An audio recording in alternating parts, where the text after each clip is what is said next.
My name's Arathy. Hi, my name is Abby and we work for the Mississauga Library. Today we're going to show you how you can turn a piece of paper into a beautiful basket. Basket weaving is a skill that's shared by many cultures around the world and is still done today. You can see depictions of ancient baskets and containers in Roman mosaics, in Renaissance paintings, and even in Mayan codices.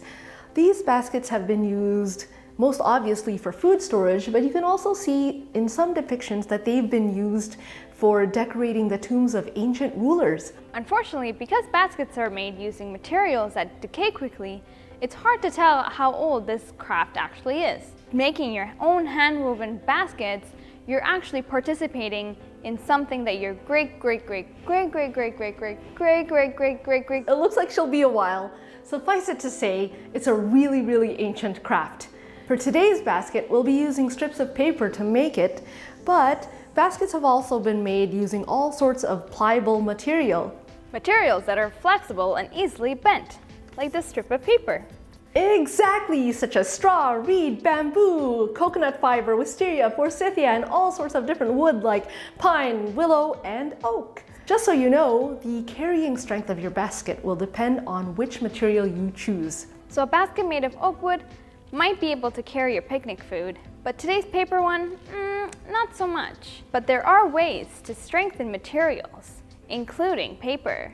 If you're working with something that's a little bit thicker, like cardstock, you can have a basket that's a bit stronger. However, if you only have a thinner piece of paper like this, the way that you can strengthen it is to actually fold it into several layers. So this will actually thicken the strip of paper that you have. So here we have a four layers for one strip of paper, and it's a lot thicker than if you just had the one strip of paper. Keep in mind, however, that if you are using thicker pieces of paper, it might be slightly harder to work with. Now let's get to the heart of this video, the basket! Here's what you'll need: some paper, a pair of scissors, a pencil, a ruler, and some tape or glue. We used colored paper to create different patterns on the basket. First, choose the colors you'll be using and cut strips of paper. Make sure that there are 8 strips of paper that are 1 inch wide and 10 inches long, and then 2 strips that are 1 inch wide and 18 inches long. Place 4 strips of the same color paper vertically on the table. Next, take a strip of paper of a different color and horizontally weave it over the first strip, under the second strip, over the third strip, and then under the fourth. This creates a pattern of alternating colors. Repeat this with the next 3 strips. Remember to alternate each strip to create a pattern. Make sure that the strips are together in place and that there are 3 inches of the paper left on each end. Then fold all the ends towards the center. Take the 2 18-inch strips of paper and mark down 4-inch intervals with 2 inches left at the end, and then fold the paper on each mark. Then weave the strips horizontally, creating a pattern similar to the base. When you get to the end and have placed the strip snugly at the bottom of the basket, tape or glue the last 2 inches of the other strip inside the basket. Repeat this step with the second strip of paper, keeping in mind the pattern that you're creating. Make sure the strips are snugly in place. Lastly, tape or glue the ends to the top.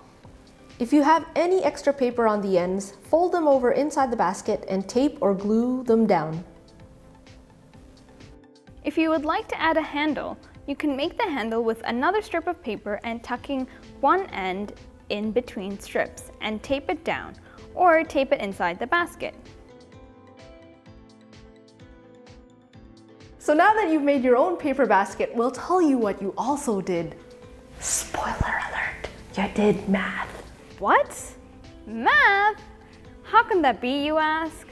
Math is actually sometimes called the science of patterns. And so you've just leveled up on some core math skills: pattern recognition, pattern replication, and pattern creation, especially if you create your own patterns in your baskets.